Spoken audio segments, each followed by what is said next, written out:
I've never told anyone this story before. Not my wife, not my therapist, not even the police when they asked me why I abandoned my father's house so suddenly. But it's been eating at me for 3 years now, and I need to get it out. Maybe you'll think I'm crazy. Maybe you'll think I made it all up. But I still have the photos. I still get the alerts. My name is Cody, and I'm about to tell you why I'll never go back to Iowa. Why I wake up in cold sweats checking my security cameras, and why I change my phone number every few months, hoping those notifications will finally stop coming. It started the day after Dad's funeral. The farmhouse looked smaller than I remembered. 20 years in the Army will do that to you. Make everything from your childhood seem miniature, like dollhouse furniture. I'd driven 8 hours from Kansas City with Scout, my German Shepherd mix, just to handle Dad's affairs. The plan was simple. Stay 2 weeks, sort through his things, put the house on the market, and get back to my real life. The cornfield stretched behind the property like a green ocean. Late August in Iowa, the stalks were head-high and dense, rustling in the evening breeze. As a kid, I used to run through those rows playing Army, pretending I was behind enemy lines. Now, standing on the back porch with a beer in my hand, the field made me uneasy in a way I couldn't explain. Scout felt it too. He kept pacing the edge of the yard, whining softly and refusing to chase the rabbits that darted between the corn rows. Every few minutes, he'd stop and stare into the field, his ears perked forward, like he was listening to something I couldn't hear. Uncle Dale showed up the next morning without calling first. That wasn't unusual. He lived on the neighboring property, and had always been eccentric. What was unusual was how nervous he seemed, constantly glancing toward the cornfield while we talked on the front porch. "Good to see you, Cody," he said, though his weathered face suggested otherwise. "Heard you were back to settle things." "Just for a couple weeks," I replied. "Then I'll be out of your hair." Dale nodded, but he kept fidgeting with his John Deere cap. Finally, he looked me dead in the eye and said something that still gives me chills. "That west field there," he pointed toward the corn behind Dad's house. "You don't walk in it at night. Haven't for years. It doesn't forget footsteps." I laughed it off. Uncle Dale had always been full of cryptic farmer wisdom, but something in his tone made Scout whimper and press against my legs. "What's that supposed to mean?" I asked. Dale was already walking back to his truck. "Just don't," he called over his shoulder. "Your dad knew better. You should too." That first night, I tried to dismiss Dale's warning as small-town superstition. I unpacked my gear, set up my laptop on Dad's old kitchen table, and opened a bottle of his bourbon. Scout settled by the back door, but he kept getting up every few minutes to look out the window toward the field. Around midnight, I heard them. Footsteps. Soft, deliberate, like someone walking slowly through dry leaves. They came from the direction of the cornfield, circling the edge of the property. I grabbed a flashlight and stepped onto the back porch, but the beam revealed nothing except rows of corn swaying gently in the night breeze. The footsteps stopped the moment I turned on the light. Scout was trembling beside me, a low growl rumbling in his throat. I'd served 2 tours in Afghanistan with that dog. He'd never been afraid of anything. Now he was backing toward the house, hackles raised, staring into the darkness between the corn stalks. "Hello?" I called out. "Someone there?" Silence. Then, from somewhere deep in the field, came the faintest whisper. I couldn't make out words, but it sounded like someone calling my name. I told myself it was the wind. Had to be. The next morning, I found them in the soft dirt behind the house. Footprints. Not boot prints or shoe treads. These were bare feet, adult-sized, with unusually long toes. They formed a rough circle around the property, always staying just at the tree line where the yard met the cornfield. I called Uncle Dale. "You find something you shouldn't have?" he asked, before I could even explain why I was calling.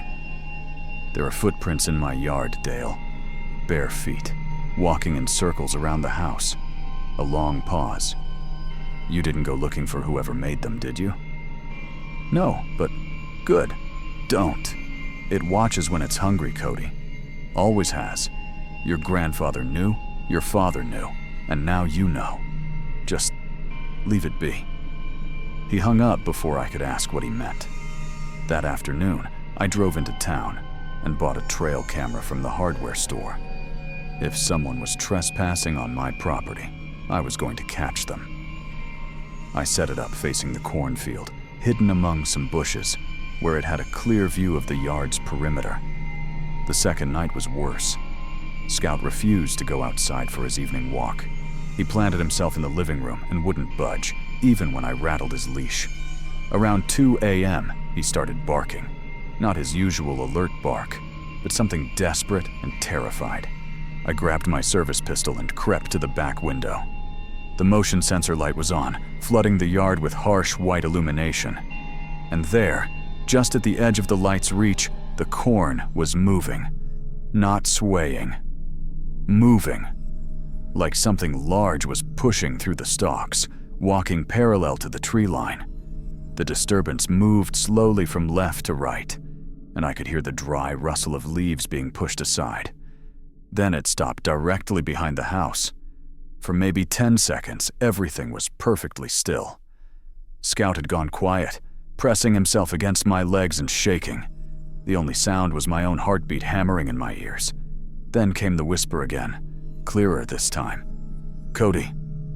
My name spoken in a voice I almost recognized, but couldn't quite place. It seemed to come from everywhere and nowhere, echoing off the house and fading into the night air. I waited until dawn to check the trail camera. The photos made my blood run cold. 3:14 a.m. A figure standing in the cornfield, maybe 30 yards from the house. It was tall, unnaturally thin, and completely motionless. The night vision gave everything a greenish tint, but I could make out enough detail to know this wasn't human. The proportions were all wrong. Arms too long, head tilted at an impossible angle. But it was the next photo that really got to me. 3:15 a.m. The figure had moved closer. Much closer. It was standing at the very edge of the yard now, just outside the reach of the motion sensor light. And it was looking directly at the camera. Or rather, looking directly at me. I scrolled through the rest of the photos with shaking hands. 3:16 a.m., 3:17 a.m., 3:18 a.m. In each one, the figure stood perfectly still, watching, waiting. Then, at 3:19 a.m., it was gone. I called Uncle Dale again, but his phone went straight to voicemail. I drove over to his place and found the house dark, his truck missing from the driveway. A neighbor said he'd left town suddenly the day before, didn't say where he was going or when he'd be back. That night, I didn't even try to sleep. I sat in Dad's old recliner with my pistol in my lap, staring out the back window. Scout had given up his post by the door and was hiding under the kitchen table, whimpering softly. Around 1 a.m., I heard the back door handle rattle. I know I locked it. I'd checked it 3 times before settling into the chair, but now the handle was turning slowly, deliberately, like someone was testing to see if it would open. Click. The deadbolt disengaged. I raised my weapon and watched the door swing open on its hinges. The motion sensor light clicked on, but the doorway was empty. Just the night air flowing into the house, carrying the smell of corn silk and something else. Something sour and organic, like meat left too long in the sun. Scout, I whispered, but my dog was beyond responding. He'd crawled under the table as far as he could go, his whole body shaking. The door stood open for maybe 5 minutes. Then, without any sound, it slowly swung shut. I heard the deadbolt engage with another soft click. When I worked up the courage to check the lock, I found muddy fingerprints on the handle. Long, thin fingers that had left smears of black soil on the brass. The next morning, I set up 3 more cameras. One covering the front yard, one watching the side of the house, and one pointed directly at the back door. I also drove into town and bought motion sensor alarms for every window and a security system for the doors. If something wanted to play games, I'd be ready. But I wasn't ready for what the cameras showed me that final night. I'd made the mistake of drinking too much of Dad's bourbon, trying to calm my nerves. I passed out in the recliner around midnight, my pistol sliding onto the floor. When I woke up just after dawn, Scout was sitting by the front door, tail wagging for the first time in days. That should have been my first warning. I checked the camera feeds on my laptop, scrolling through the night's footage.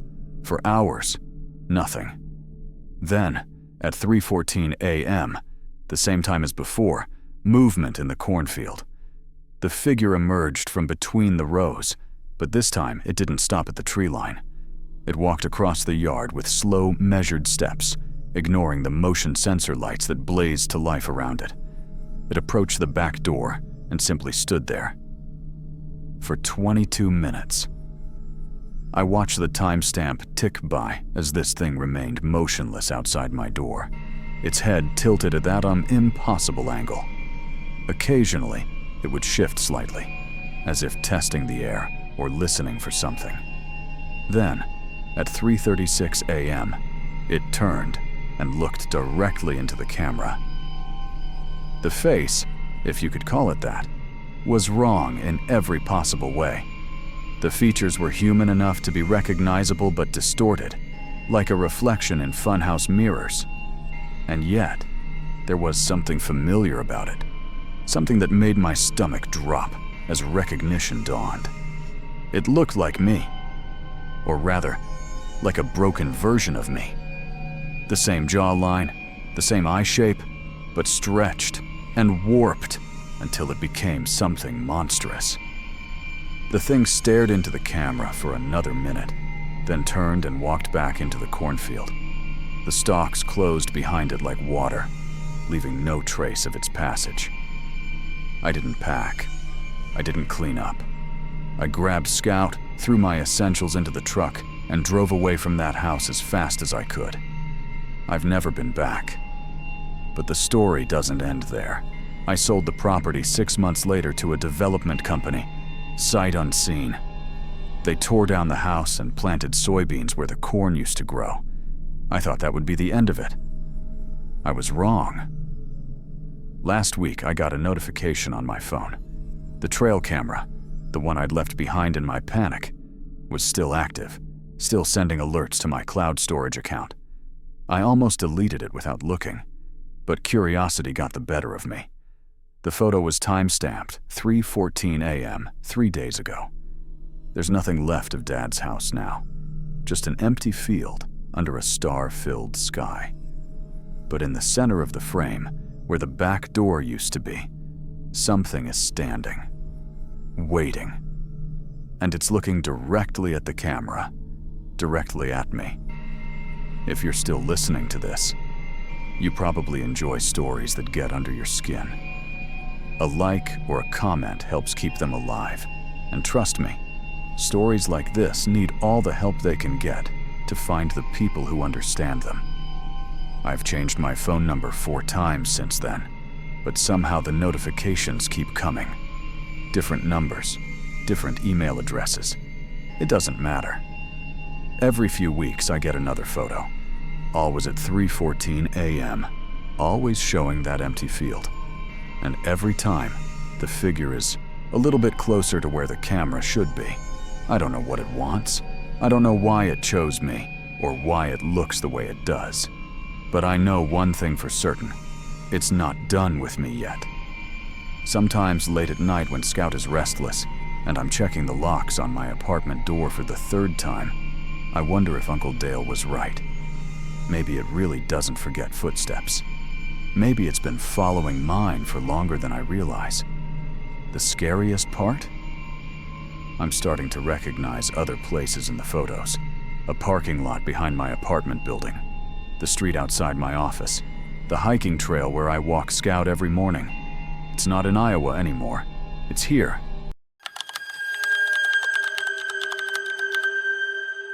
I need to tell someone about what happened in Chicago before I lose my mind completely. I've been seeing a therapist for 6 months now, but I can't bring myself to tell her the whole truth. How do you explain to someone that you lived across the hall from a dead woman for 3 weeks? How do you make them believe that she was watching you through your peephole every single night? My name is Kyle, and I used to think I was a logical person. I had a degree in architecture, a promising career, and a rational explanation for everything. But some things don't have rational explanations. Some things exist in the spaces between what we know and what we're afraid to admit. This happened 2 years ago, but I still check my peephole obsessively. I still tape it over at night. And I still wake up at 3:33 a.m. listening for footsteps in the hallway that shouldn't be there. Moving to Chicago was supposed to be my fresh start. 24 years old, first real job at a downtown architecture firm, finally independent. The apartment I found was cheap, suspiciously cheap for the city. But I convinced myself it was just because the building was old and the neighborhood was transitioning. The Meridian Arms had seen better days. 4 stories of yellowing brick and water-stained walls, with a slow elevator that groaned like it was in pain. The hallways were dimly lit by ancient fluorescent bulbs that flickered constantly, casting everything in a sickly yellow glow. But it was mine, and that's all that mattered. Unit 2, 2nd floor, corner apartment with windows facing the street. Across the narrow hallway was 2B, and that's where I first saw her. I was struggling with my keys that first night, arms full of boxes from my car, when I felt someone watching me. I looked up and there she was, standing in her doorway, perfectly still, just staring. She was maybe mid-20s with long dark hair that hung like curtains around her face. She wore a faded blue dress that looked like it was from another decade. What struck me most was how motionless she was. Not fidgeting, not shifting her weight, not even blinking as far as I could tell, just watching me fumble with my lock. "Hi there," I said, trying to be neighborly despite the awkwardness. "I'm Kyle. Just moving in." She didn't respond, didn't even acknowledge that I'd spoken. She just kept staring with these dark, hollow eyes that seemed to look right through me. I finished unlocking my door and glanced back, expecting her to have gone inside. But she was still there. Same position, same expression. I gave an uncomfortable wave and hurried into my apartment. Weird neighbor, I thought. Every building has one. But it wasn't just that first night. Every single time I left my apartment or came home, she was there, standing in her doorway like a sentinel, watching me with that same blank expression. Morning, afternoon, midnight. Didn't matter. She was always there. After the first week, I started keeping track. I'd look through my peephole before opening my door, and there she'd be, directly across the hall, facing my apartment. Sometimes she was closer to her door frame, sometimes further back in the shadows, but always in that same position. I never saw her leave. I never heard her door open or close. I never heard footsteps or voices or any sound at all from Unit 2B. It was like she existed solely to watch me. The rational part of my brain tried to explain it away. Maybe she worked nights and slept during the day. Maybe she had agoraphobia or some social anxiety disorder. Maybe she was just lonely, and this was her way of feeling connected to the world. But the explanations felt hollow, especially when I started trying to document her presence. I began taking photos and videos whenever I saw her, thinking maybe I could show them to the landlord or building management if her behavior escalated. But when I reviewed the footage on my phone, the hallway looked completely empty. No woman in the blue dress, no figure standing in the doorway, just an empty hall with flickering lights and peeling wallpaper. I thought maybe the lighting was too dim or the angle was wrong, so I tried different positions, different times of day. Same result. The camera saw nothing, but my eyes clearly saw her standing there, watching. It was around the second week that I decided to ask other tenants about her. Mrs. Chen from 2C was coming back from the laundry room when I caught her in the hallway. "Excuse me," I said, trying to sound casual. "Do you know anything about the woman who lives in 2B? I haven't been able to introduce myself properly." Mrs. Chen gave me a confused look. 2B? That apartment's been empty for years, honey. Since before I moved in, and that was 2015. Empty? But I see someone there all the time. A woman in a blue dress. She studied my face like she was trying to determine if I was joking or having some kind of breakdown. "Maybe you should talk to Mrs. Baird," she said finally. "She's the landlord. Lives on the 4th floor." I asked 2 other tenants over the next few days. Same response. Nobody knew about any woman in 2B. According to everyone I talked to, that apartment had been vacant for years. But I could see her. Every single day she was there. The sleepless nights started during week 3. I'd wake up at exactly 3:33 a.m. to the sound of footsteps in the hallway. Slow, deliberate steps that seemed to pace back and forth outside my door. I'd look through the peephole and see nothing, but the footsteps would continue for exactly 11 minutes before stopping. One night, I worked up the courage to open my door during the pacing. The hallway was empty, but I could still hear the footsteps echoing off the walls. I stood there in my pajamas, watching the empty corridor, while invisible feet walked patterns on the stained carpet. That's when I noticed her door was open. Just a crack, maybe 2 inches, but enough to see that the interior was completely dark. No furniture, no lights, no signs of life. But I could feel eyes watching me from that darkness. I slammed my door shut and triple locked it. The next morning, I found a note taped to her door. I hadn't planned it, but desperation makes you do stupid things. The note was simple. "What do you want?" When I came home from work that evening, the note was gone, but there was a new one taped to my door, written in handwriting that definitely wasn't mine. To remember. That's when I decided to confront Mrs. Baird. I found her on the 4th floor, a woman in her 70s with steel gray hair and suspicious eyes. She invited me into her apartment reluctantly, like she already knew what I was going to ask about. "Mrs. Baird," I began, sitting on her floral couch while she made tea with shaking hands. "I need to ask you about Unit 2B. Her cup rattled against the saucer. "What about it?" "I keep seeing someone there, a woman, but other tenants say it's been empty for years." Mrs. Baird was quiet for a long time, staring into her tea like it held answers she didn't want to give. Finally, she looked up at me with eyes that seemed much older than her years. "That unit hasn't had a living tenant since 2011, she said quietly. "There was a fire, electrical problem in the walls. The woman who lived there, Sarah, she died right outside that door. Smoke inhalation. Found her collapsed in the hallway, keys still in her hand." My blood went cold. What did she look like? Young, dark hair. Always wore this blue dress her grandmother gave her. Mrs. Baird's voice dropped to a whisper. After that, I tried renting the place out.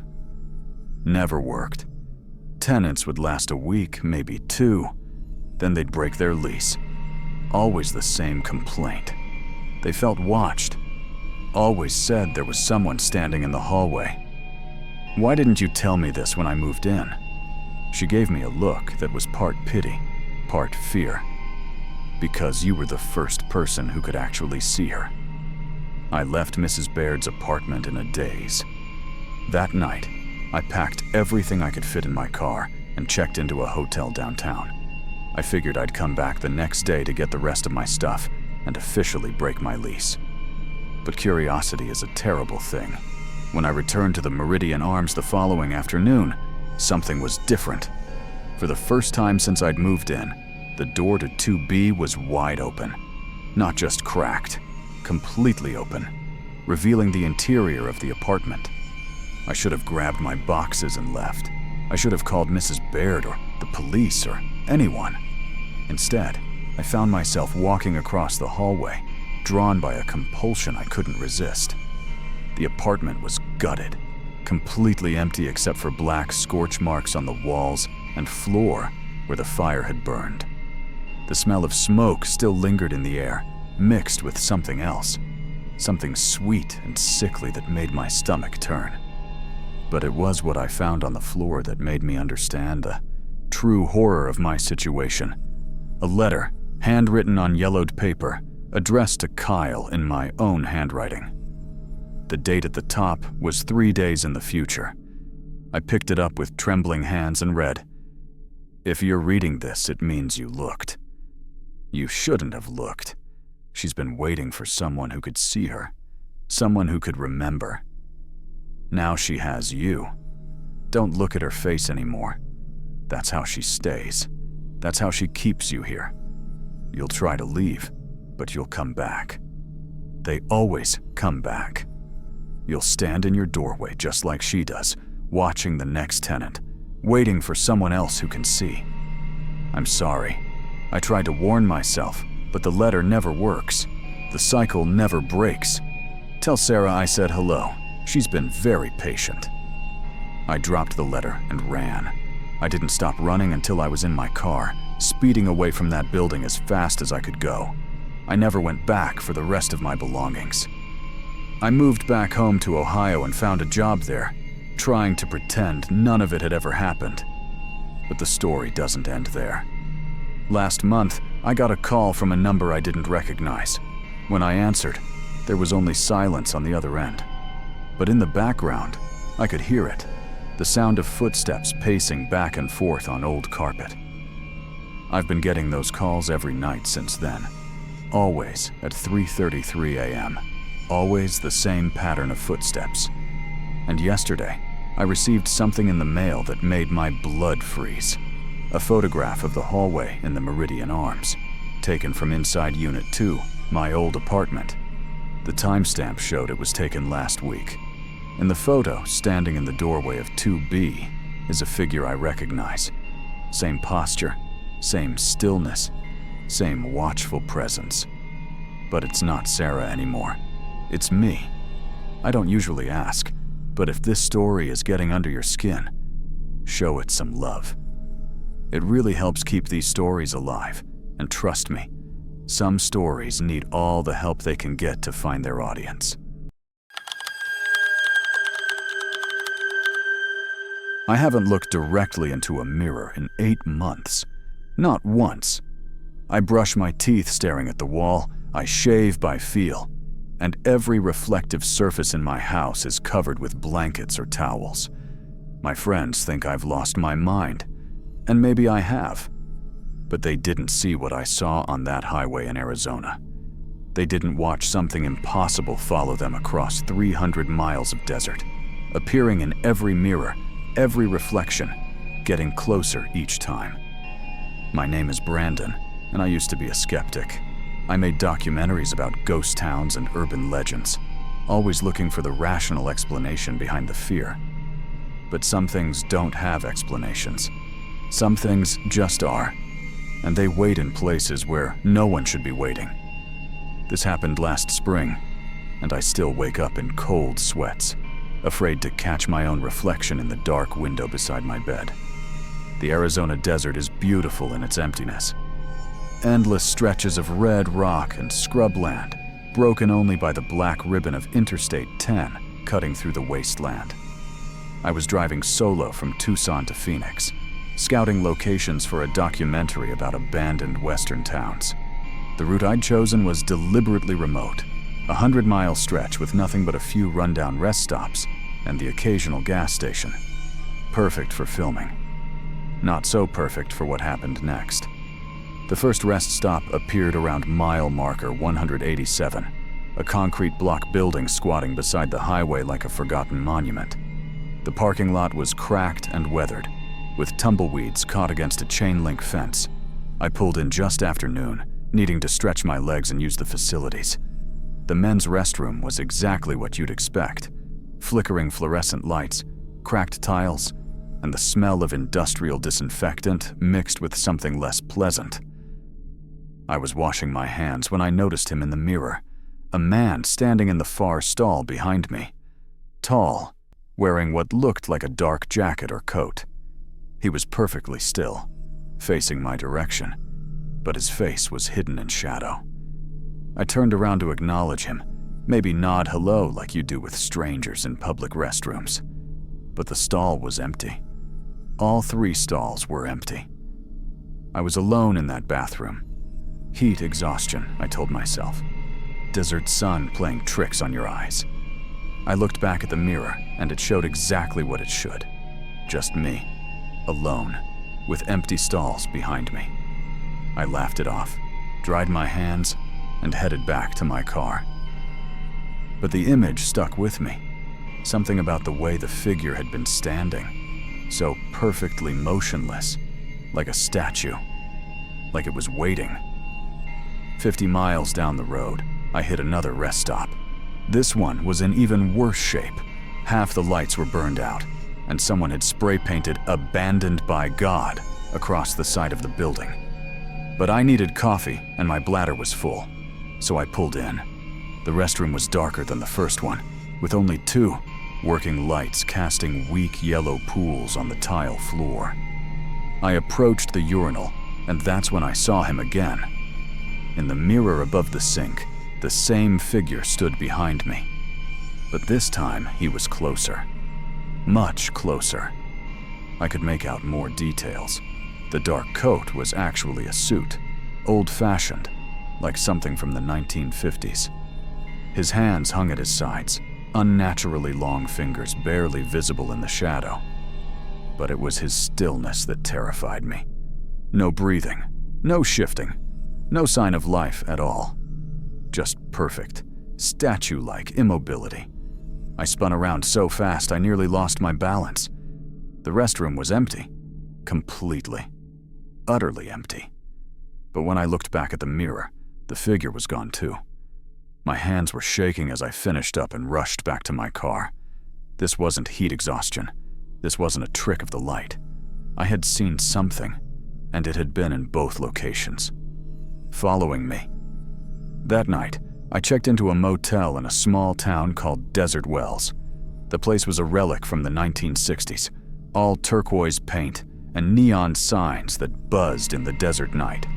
I got a room on the ground floor and immediately started reviewing the footage I'd shot that day, trying to find some rational explanation for what I'd experienced. That's when I decided to start documenting it. The next morning, I drove to the 3rd rest stop on my route, this one at mile marker 231. Before going inside, I set up my camera on a tripod in the parking lot, angled to record through the restroom window. If something was following me, I was going to get proof. The restroom was the worst yet. One flickering light, broken tiles, and graffiti covering every surface. I positioned myself at the sink and pulled out my phone to record while I looked in the mirror. At first, nothing. Just my own reflection staring back nervously. Then, slowly, the figure materialized in the background. Same dark suit, same impossible stillness, but now he was close enough that I could see his face, or rather, the absence of one. Where features should have been, there was just smooth darkness, like a void in the shape of a human head. But somehow, I could feel eyes watching me from that emptiness. Cold, patient eyes that had been waiting far longer than I could imagine. I kept recording, whispering into the phone. It's here again. The same figure. It's right behind me. The thing in the mirror tilted its head slightly, as if it could hear me. That's when my phone started glitching. The screen flickered, showing distorted images of the restroom from impossible angles. The audio became a mess of static and something else. Whispers, barely audible, but definitely there. He sees you now. I ran, didn't even turn around to check if the stall was empty. just grabbed my phone and sprinted to my car, leaving the camera running in the parking lot. When I reviewed the footage later, it showed nothing but an empty restroom window. No figure, no anomalies, just ordinary bathroom tiles and broken fixtures. But the audio from my phone was worse than I remembered. Under the static, I could make out multiple voices, whispering the same phrase over and over. He sees you now. He sees you now. He sees you now. That night, back at the motel, I covered every mirror in my room with towels from the bathroom. I wasn't taking any chances, but as I sat on the bed reviewing my notes, I caught a glimpse of movement in my laptop screen. There, reflected in the black surface, was the figure, standing directly behind my chair, close enough that I should have felt his breath on my neck. I slammed the laptop shut and spent the rest of the night in my car. The next morning, I called the sheriff's department in Desert Wells. I needed to talk to someone, anyone, about what I'd experienced. Maybe there was a logical explanation. Maybe other people had reported similar sightings. Deputy Collins was a weathered man in his 60s who listened to my story with the patience of someone who'd heard stranger things. When I finished, he was quiet for a long moment, studying my face like he was trying to decide something. "Those rest stops you mentioned," he said finally. "People don't use them anymore. Not since 2008. "What happened in 2008? "Traveler went missing. Sales rep from Phoenix, driving the same route you took. They found his car at the mile 187 rest stop, keys still in the ignition, wallet and phone untouched, but no sign of him." My blood went cold. "Did they ever find him?" Collins shook his head. But that wasn't the strange part. Security camera at a gas station 20 miles down the road caught something weird that same night. Showed a man walking along the highway around 3 a.m., wearing a dark suit. Walked right past the camera like he was heading back toward the rest stops. The missing man. That's what we thought, until we compared the footage to his driver's license photo. Collins leaned forward, his voice dropping to a whisper. "Wasn't him. This man was taller, thinner, and his face." He shuddered. Camera couldn't pick up his features, just darkness where a face should be. I felt like I was going to be sick. "Has anyone else reported seeing him?" "Few folks over the years. Always the same story. Figure in the mirror, following them from stop to stop. Most people just drive through now. Don't stop at those places anymore." I thanked Collins and left his office in a daze. Part of me wanted to get in my car and drive straight home, never looking back. But the documentary filmmaker in me needed one more piece of evidence, one final confirmation of what I'd witnessed. The gas station at mile marker 198 was my last stop. It was larger than the rest stops, with working lights and functional facilities. I figured if I was going to confront this thing, I wanted it to be somewhere with other people around. But when I pulled into the parking lot at sunset, the place was deserted. The attendant's booth was empty, though the pumps were still running. A single customer, an elderly woman, was filling up her sedan on the far side of the lot. The restroom was cleaner than the others, with bright LED lights and recently mopped floors. I approached the mirror slowly, my heart hammering against my ribs. At first, nothing. Just my own reflection, pale and terrified.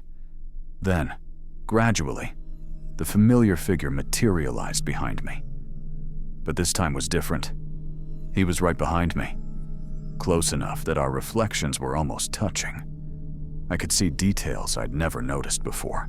The fine fabric of his antique suit, the way his unnaturally long fingers ended in what looked like claws, the complete absence of features where his face should be. But this time, I didn't run. I forced myself to keep staring into the mirror, meeting that empty gaze with whatever courage I had left. "What do you want?" I whispered. The figure's head tilted slightly, as if considering my question. Then, slowly, impossibly, It smiled. Not with a mouth. It had no mouth. But somehow, I could see the expression of satisfaction spread across that void of a face. The lights flickered. Once, twice, then went out completely. In the darkness, I heard a voice that seemed to come from everywhere and nowhere. To be seen. Then nothing. I woke up in my car, parked back at the mile 187 rest stop, where this whole nightmare had begun. My phone showed that 6 hours had passed, but I had no memory of driving there. The sun was setting, painting the desert the color of dried blood. I drove home that night without stopping, white-knuckling the steering wheel and refusing to look at any reflective surface. But I could feel eyes watching me from every mirror I passed, every window, every puddle of water on the asphalt. That was 8 months ago, and I haven't been the same since. I've covered every mirror in my house, replaced my laptop with one that has a matte screen, and learned to navigate the world without ever seeing my own reflection. But it doesn't matter. He's still there. Sometimes I catch glimpses in the microwave door when I'm heating up dinner. Sometimes in the surface of my coffee, or in the turned-off television screen. Always the same figure, always watching, always waiting. The worst part is that I'm starting to understand what he meant. To be seen. He'd been trapped in those mirrors, invisible to everyone except the occasional traveler who happened to notice him. But now, he's not trapped anymore. Now he follows me wherever I go, seen and acknowledged, given form by my recognition of his existence. I've created something by seeing it, and now I can never unsee it. Last week, I made a mistake. I was brushing my teeth, staring at the wall like always, when I caught a movement in my peripheral vision. Without thinking, I turned to look. He was standing in my bathroom doorway, not in a reflection this time, but actually there, solid and present in my real world. The same dark suit, the same impossible stillness, the same void where a face should be. We stared at each other for what felt like hours. Then, slowly, he raised one of those long-fingered hands and pointed at me. "Your turn," his voice whispered inside my head. I blinked, and he was gone. But I understand now. I understand what happened to that sales rep in 2008, and why his car was found empty at the rest stop. He's not just watching me anymore. He's waiting for me to take his place. Every night, I feel the pull. The urge to get in my car and drive back to Arizona, back to those empty rest stops where it all began. To stand in those mirrors and wait for the next traveler who might happen to notice me. I've been fighting it for weeks now, but the pull gets stronger every day. And I know that eventually, I'm going to lose. If you're ever driving through the desert and you stop at a rest area, do yourself a favor. Don't look too closely in the mirrors. Don't acknowledge what you see there, because once you see us, once you really see us, we can see you too. And then there's no going back.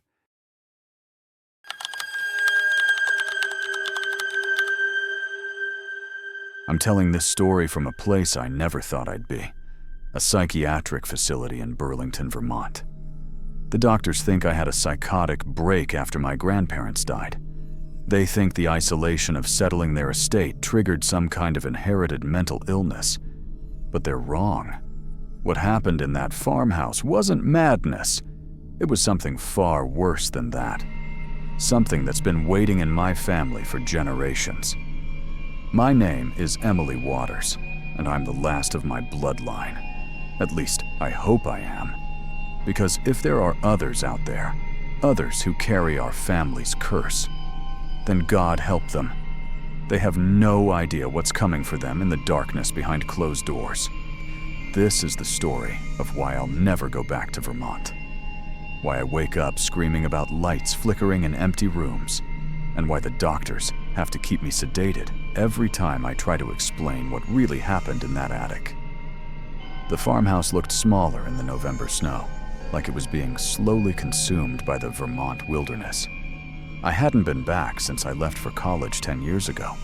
and standing in that overgrown driveway with my grandparents' lawyer, I felt like I was 7 years old again, small, frightened, and utterly alone. "The estate is all yours now, Miss Waters," the lawyer said, handing me a ring of old skeleton keys. "Your grandparents left no other instructions, except that you should handle things as you see fit." I thanked him and watched his car disappear down the mountain road, leaving me in the kind of silence that only exists in deep wilderness. The house stood before me like something out of a fairy tale, but not the kind with happy endings. 3 stories of weathered clapboard and dark windows, surrounded by pine trees that seemed to lean in too close. I'd grown up here after my mother disappeared when I was 7. My grandparents, stern Seventh-day Adventists, had raised me with strict rules and stricter faith. No television, no radio, no books except the Bible and approved religious texts. Bedtime prayers that lasted an hour. And above all, one unbreakable rule that had governed my entire childhood: never go near the attic door. The door in question was on the 2nd floor, at the end of a narrow hallway. It had always been sealed with a heavy padlock and chain, and my grandfather had made it clear that there would be severe consequences if I ever tried to open it. As a child, I'd accepted this without question. Every old house has rooms that aren't used, spaces that are closed off for practical reasons. But as I stood in that hallway now, adult keys in my adult hands, I realized something that made my stomach turn. There was light coming from under the door. Not electric light, something else. Something that flickered and danced like candle flame, casting shifting shadows across the hallway floor. The padlock was still there, rusted but intact. The chains were exactly as I remembered them. But somehow, impossibly, there was light in that sealed room. I told myself it had to be sunlight filtering through a window, maybe reflecting off something inside. But even as I thought it, I knew that couldn't be right. The sun was setting, and this light was too warm, too organic. It pulsed gently, like a heartbeat made visible. That first night, I slept in my childhood bedroom, trying to ignore the creaking sounds from above. Old houses settle, I reminded myself. Wood expands and contracts. There are logical explanations for everything. But around 3 a.m., I woke to the sound of footsteps in the attic. Slow, deliberate steps that paced back and forth across the floor above my head.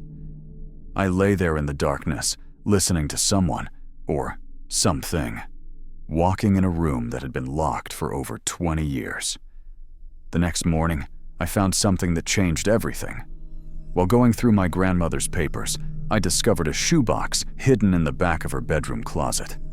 Inside were dozens of cassette tapes, each labeled with a date spanning from 1985 to 1992, the year my mother disappeared. I found an old tape player in the kitchen and, with trembling hands, inserted the earliest tape. My mother's voice filled the room, young and scared. October 15th, 1985.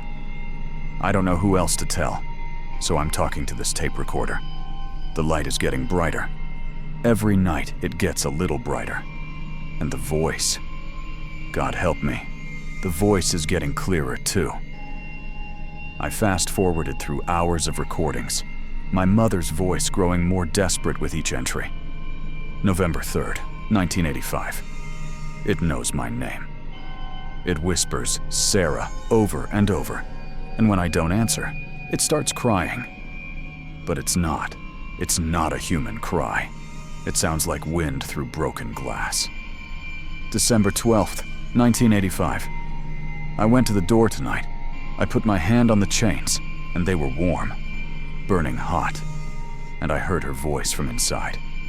Grace is in there, my baby sister. Grace is calling for me. Grace. I'd never heard that name before, but something about it made my skin crawl. I kept listening. January 8th, 1986. The thing in the attic isn't Grace.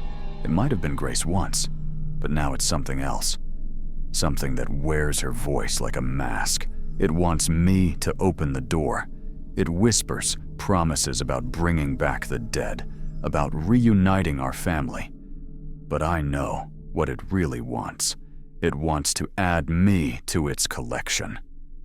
The final tape was dated March 19th, 1992, 3 days before my mother disappeared. Her voice was barely recognizable, hoarse and broken. It's won. I can't fight it anymore. Every night I sleepwalk to that door, and every morning I wake up with my hands on the chains. It's only a matter of time before I open it while I'm asleep. If anyone finds these tapes, don't let them open that door. Don't let them make the same mistake I'm about to make. The light behind the attic door isn't salvation. It's the tape cut off abruptly, leaving only static. That night, I dreamed I was 7 years old again, standing in the hallway outside the attic door. But in the dream, the door was open, and warm, golden light spilled out like honey. A woman's voice called to me from inside, sweet and loving. "Emily, sweetheart, come to Mama. I've been waiting so long to see you again." I woke up standing in the hallway, my hand on the padlock. It was warm to the touch, almost burning. I jerked my hand away and ran back to my room, but I could hear soft laughter echoing from behind the locked door. The next day, I drove into town and asked questions. What I learned made my blood run cold. The local librarian, a woman in her 70s who'd known my family for decades, told me about Grace Waters, my mother's younger sister who had died of pneumonia when she was 5 years old. That was in 1970, 15 years before my mother started making those tapes. "Your grandmother took it hard," the librarian said. "Blamed herself for not getting Grace to the doctor soon enough. She started spending hours in the attic, talking to herself, praying. Your grandfather finally sealed the room up when your mother was born. Said it wasn't healthy, all that grieving. But there was more. The librarian told me about other disappearances over the years. Women, always women, who had lived in houses with a certain history in this part of Vermont. Houses where children had died. Houses where grief had been allowed to fester for too long. They'd always report the same thing before they vanished, she said, lowering her voice. Lights in empty rooms, voices calling their names, and they'd always be found near a locked door or boarded-up window, as if they'd been trying to get somewhere they shouldn't go. That evening, I made a decision that I regret to this day. I was going to open that door. I told myself it was about closure, about finally understanding what had happened to my mother. But deep down, I think I was already under its influence. The thing in the attic had been working on me since the moment I'd arrived, just like it had worked on my mother. I found a pair of bolt cutters in the barn and returned to the house as the sun was setting. The light under the door was brighter now, almost pulsing with excitement. I could hear movement inside. Not footsteps this time, but something else. Something that sounded like rustling fabric, like someone moving around in a long dress. The chains snapped easily, as if they'd been waiting decades to break. The padlock fell to the floor with a heavy thud that echoed through the empty house. I turned the handle and pushed the door open. The attic was nothing like I'd expected. Instead of dust and cobwebs, I found a perfectly preserved room from the 1970s. A child's bedroom, complete with a small bed, toys scattered on the floor, and drawings taped to the walls. But the drawings were wrong. Crude crayon pictures of people screaming, of dark figures with reaching hands, of children falling into holes that had no bottom.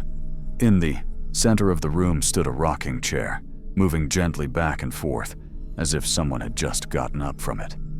And beside the chair, on a small table, sat the source of the light I'd been seeing. It was a snow globe, but not any snow globe I'd ever seen before. Instead of snow, dark particles swirled inside the glass, and instead of a winter scene, there was a tiny replica of this very room. And inside that tiny room was a figure so small I had to squint to see it. A woman in a blue dress, standing with her arms outstretched. The moment I looked at the snow globe, the rocking chair stopped moving. The house went completely silent. And then, from everywhere and nowhere, came a voice I recognized from the tapes. My mother's voice. "Emily!" Oh God, Emily, is that you? I've been waiting so long, so very long. I spun around, looking for the source of the voice, but the room was empty. The voice seemed to come from the walls themselves, from the very air around me. "Don't be afraid, sweetheart. I'm here now. I'm finally here. Look closer at the snow globe. Look at what I've become." I approached the table with trembling steps. The tiny figure inside the globe had turned to face me, and even though it was impossibly small, I could see its face clearly. It was my mother, exactly as I remembered her from childhood, frozen in that glass prison with her mouth open in a silent scream. "The light is beautiful, Emily. It shows you things. It promises things. But it lies. It feeds on grief, on loss, on the desperate need to bring back what's gone. Your grandmother fed it with her sorrow over Grace. I fed it with my guilt over leaving you. And now it wants you to feed it too. How do I stop it?" I whispered. "You can't. Not alone. But you can choose. You can walk away right now. Leave this house forever, and maybe it will sleep for another generation. Or you can stay, and it will show you wonders beyond imagining. It will let you speak to Grace, to me, to everyone we've lost. All you have to do is look into the light." As she spoke, the snow globe began to glow brighter. The dark particles inside swirled faster, and I could see more figures materializing in the tiny room. Grace, no more than 5 years old, waving at me. My grandfather, stern even in miniature. Others I didn't recognize, but who shared my features, my bloodline. The temptation was overwhelming. To see my mother again, to speak with her, to understand what had happened. It was everything I'd wanted since I was 7 years old. But then I heard something else. Another voice, barely a whisper, coming from the snow globe itself. "Don't listen to her. That's not your mother anymore. That's just the hunger, wearing her voice like a mask. Run, Emily. Run while you still can." I looked closer at the tiny figure of my mother in the globe, and for just a moment, I saw the truth. Her mouth wasn't open in a scream. It was open in warning, trying to tell me something the entity wouldn't let her say. Grabbed the snow globe and hurled it against the wall with all my strength. It shattered in an explosion of glass and shadow, and instantly the room changed. The child's furniture aged decades in seconds, wood rotting and fabric disintegrating. The drawings on the walls revealed their true nature, not childish art, but desperate messages scratched into the wood with fingernails, final words from the entity's victims. No. The voice that had been mimicking my mother dropped all pretense, becoming something inhuman and furious. "You cannot leave. You are mine. You are all mine." The attic door slammed shut behind me, and I heard the deadbolt slide into place. I was trapped in that rotting room with something that had been feeding on my family's grief for over 50 years. But destroying the snow globe had broken its hold, at least temporarily. I could think clearly for the first time since entering the house. I pulled out my phone and called 911, screaming for help before the battery died. What happened next is hard to explain. The rescue workers found me 3 days later, unconscious on the attic floor. They said the door was unlocked, the chains cut just as I'd left them. But I know what I experienced in those missing days. I was in the space between worlds, watching the entity's true nature reveal itself. It wasn't a ghost or a demon. It was something older, something that existed in the cracks between life and death. It collected the souls of the grieving, trapping them in perfect replicas of moments they wished they could relive. My mother was there, along with Grace and dozens of others spanning generations. All of them trapped in an endless loop of false hope and real despair. The entity fed on their longing, growing stronger with each soul it claimed. But I had broken its primary feeding source, and without the snow globe to anchor them, the trapped souls began to fade. I watched my mother smile at me one last time before dissolving into light, finally free. The house burned down a week after they found me. Electrical fire, the investigator said, though there was no electricity running to the building. I watched it burn from my hospital bed, and I swear I could see faces in the flames, peaceful faces, grateful to finally be released. The doctors don't believe any of this, of course. They think the isolation and grief over my grandparents' death triggered a psychotic episode. They have me on medication now, and most days I can almost convince myself they're right. But sometimes, late at night when the drugs wear off, I see a faint glow under my hospital room door. And I hear a voice, faint but unmistakable, calling my name from the hallway. Emily, Emily, come back to us. We're not finished with you yet. I've told the staff to never, under any circumstances, let me leave this room after dark. Because I know that if I open that door, if I follow that light, I'll end up right back where I started, trapped in a cycle of false hope and real terror. The entity might have lost its anchor, but it hasn't forgotten me. It's still out there, still hungry, still looking for a new way to feed. And sometimes, when I'm alone in the darkness, I wonder if burning down the house was enough. Or if I just freed it to find new hunting grounds, new families to torment, new attics to haunt. If you ever find yourself in an old house where tragedy has occurred, and you see light coming from behind a door that should be dark, remember my story. Remember my mother's warnings. Don't open the door. Don't look into the light. And whatever you do, don't listen to the voices of the people you've lost, because they're not really there. They're just bait in a trap that's been waiting generations to spring. Some say these stories end when the lights go out, when the cameras stop rolling, when the last witness falls silent. But I know better now. I know that the watchers in the cornfield, the figures in the mirrors, the lights behind locked doors, they're all still out there, still waiting, still hungry. The thing about being watched is that once you know you're being observed, you can never truly be alone again. Every shadow becomes suspect. Every reflection might hide a face that shouldn't be there. Every locked door might be keeping something in, or keeping something out. I've shared these stories because they need to be told. Because somewhere out there, someone else is standing in a field at 3:14 a.m., watching corn stalks move in impossible patterns. Someone else is catching glimpses of figures in apartment hallway mirrors. Someone else is following mysterious lights through desert highways. Someone else is hearing their name whispered from behind doors that should stay closed forever. If you are one of those people, know that you're not alone.